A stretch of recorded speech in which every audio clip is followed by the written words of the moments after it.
السلام عليكم. مرتضى منصور رئيس نادي الزمالك.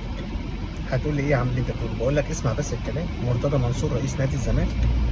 مرتضى منصور مش هيتم عزله. هتقول لي يا عم ده طلع قرار نهائي برفض الطعن والعزل. طب ما هو قاعد في النادي ليل ونهار. هتجيبوا قوه جبريه مثلا وتجيبوا الشرطه تيجي تطلعه بالعافيه؟ مش هيحصل.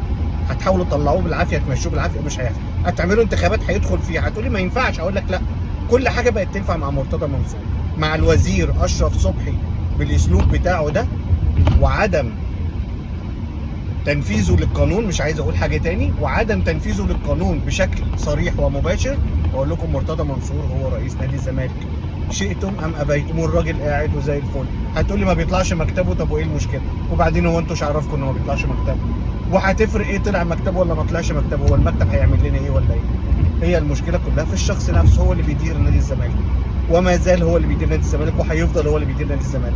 والله بقى تقولوا لي طلع قرار محكمه، قرار من رئاسه الوزراء، قرار مش عارف من مين. مرتضى منصور هو اللي بيدير نادي الزمالك.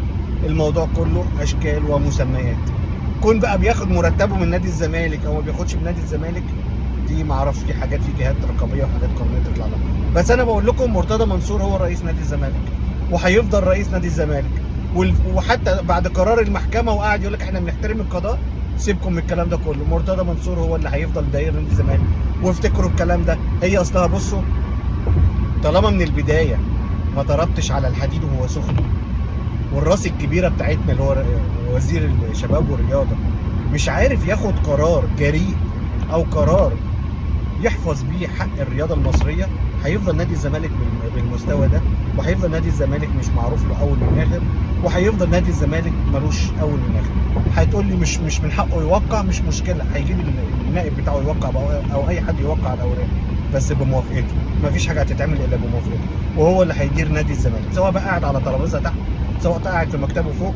ما هو عمال يعمل اجتماعات ليل ونهار وهو معزول، وكان القرار التأييد لسه ما طلعش. معناه ايه؟ فانا بقول لكم مرتضى منصور رئيس نادي الزمالك.